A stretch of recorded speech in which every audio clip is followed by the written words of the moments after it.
Austin from AZ Sulcata. A question I get a lot of times is sulcatas and their genetics. There's a lot of different terms out there. Ivory, albino, there's normal, there's het, there's double het, there's 100% het, 66% het.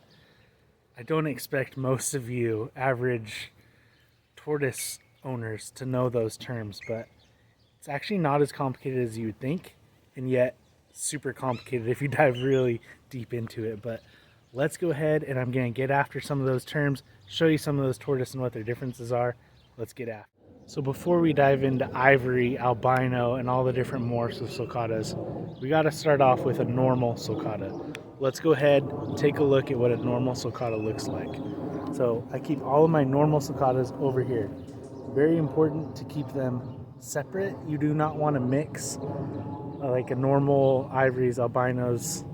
You don't mix them because then you're going to have some complicated genes that I'm not going to get into right now. We'll get into later. But a normal sulcata is what it is. It's just a normal sulcata. So let's go ahead and take a look at what a normal sulcata may look like. Let's find one over here. There's some out over here. Here we go. So these are normal sulcatas. Oh, he's hissing at me here. Normal sulcata. Not really much to say. It's not white. It's not, red eyes. It's just a normal, beautiful sulcata. So that's where we start when we have to talk about genetics. Now let's head over here to, I'm going to show you guys, oh sorry, sun's in the face and the dog's going crazy, but let's go dive into now ivories. And so we were just over here. This is my normal sulcata pen over here. Flash over to here. This is where I keep, this is my ivory pen, with the exception of one female albino, and I'll explain why she's in there in a minute. But see, this girl's sleeping over here. Looks like she's dead, but she is asleep. Now this is a female ivory sulcata. Hard to tell because she's a little bit dirty, but basically what an ivory is, it's a form of albinoism, but instead of having those red eyes, they have just normal average sulcata eyes. Okay, so white shells, normal eyes is basically the simplest way to put it. Now right next to her here, this looks like a normal sulcata. In an appearance, yes, it is absolutely a normal sulcata, but what's lying under the surface is her genes are a little bit different. She is 100% het for ivory. Now what does het mean? Het stands for heterozygous, meaning she is the carrier of a recessive gene, and in this case, that recessive gene is ivory. So what this means is if she is bred over here, and both of these, well, let's skip that for now, but over here is a ivory male. So when my ivory male breeds this 100% het for ivory, that means half of her hatchlings will come out as visual ivories. They will look white like she does. Now the other half are going to be 100% het, just like her, for ivory. Now this one right here was sold to me as 100% het for ivory female, but it turns out she's actually just a normal sulcata, and I found that out just through breeding her, and she did not produce ivory hatchlings. She's just a normal sulcata. Someone lied on the het, and she just is a normal sulcata. But I kept her with these ivories because all of her hatchlings that she produces are 100% het for ivory, because she's only bred with a visual ivory male. I don't want to get too carried away on the genetics and the lingo. I don't want to dive super deep into it without understanding what a het is and how you get the hets. So het stands for heterozygous, meaning it is just a carrier of a recessive gene. That recessive gene could be albino, it could be ivory. There's certain terms you'll hear though. 100% het, 66% chance of being het, Now what does that mean? 100% chance, or 100% het means it is absolutely 100% heterozygous for that particular gene.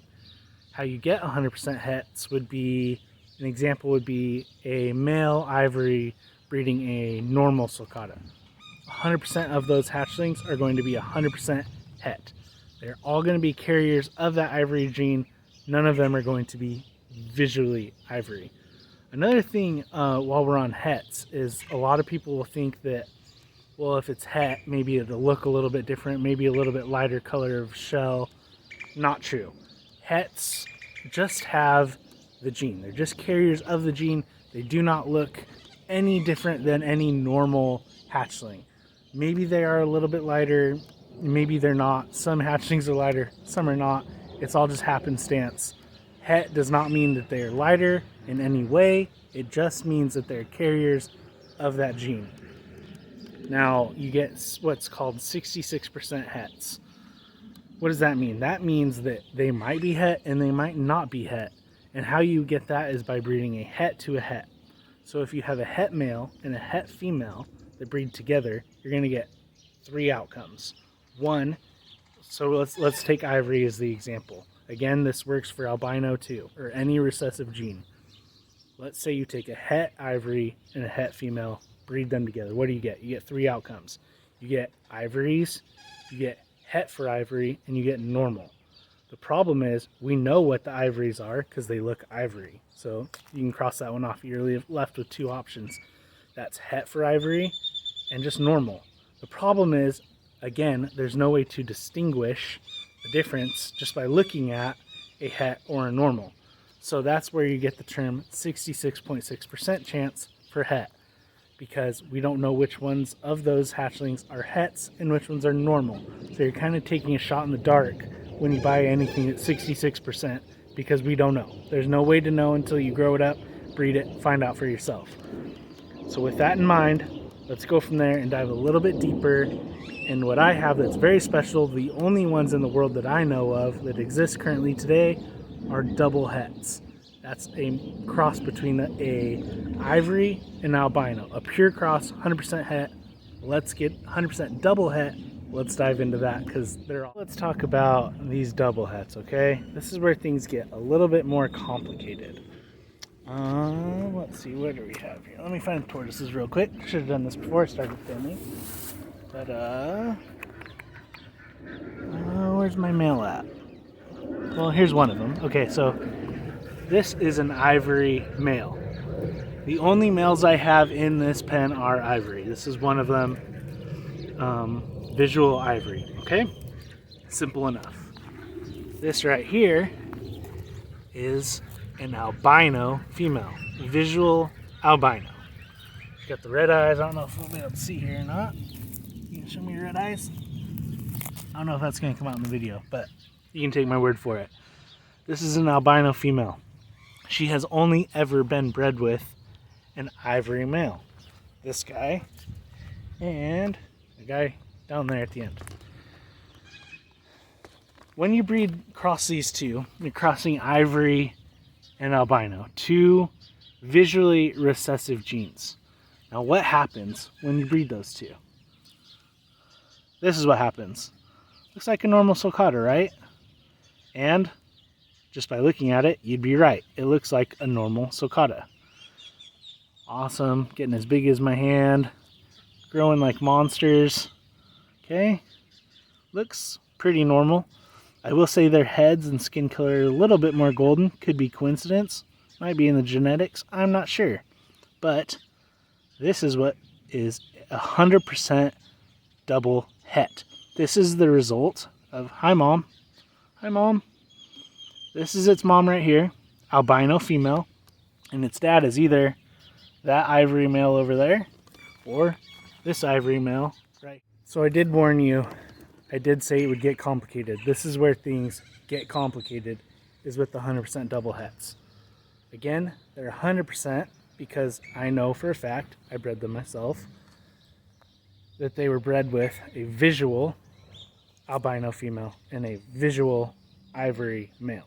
Both visuals, meaning 100% het. Now in this case, these are special tortoises. These are the only ones in the world I know of that exist today. They have been produced once before. I was told those didn't make it. I have my own thoughts on that. I'm not going to go into it because I don't want to talk bad about people. My hatchlings are doing great. They're thriving. They're getting huge. You saw it's as big as my hand now. Anyways, I'm not going to go into that. But these are the only ones that I know of. Why is that important? Well, because these hatchlings, once they get older, once they're old enough to breed, when you breed those double hets back to each other, we're going to get a brand new morph. What is a morph? An ivory is a morph. An albino is a morph. We're going to get something brand new with sulcatas that's never been created before. Could come out purple. Could come out blue. Camo. I don't know. Camo would be awesome. Not going to happen, but that'd be awesome. Anyways, we have no idea what it's going to look like. I have some theories, some guesses. I'm going to keep those in myself, but that's what's awesome is we're going to get a brand new morph, hopefully in the next, I'm going to be a little overzealous and say 7 years. Hopefully 7 years I'll have these ready and I'll get back with you guys in 7 years, but it's awesome. The genetics on these I can't even begin to describe to you. Again, it gets very complex. I have a big Punnett square written out. It's going to get a little too in-depth for this video, but essentially, to dumb it down a little bit, 1 out of every 16 hatchlings that these will breed will be a brand new morph that we've never seen before. We have no idea what it's going to look like, what it'll be like. I'm, to say the least, extremely excited about that. That's why these hatchlings are so rare, so unique, and so special.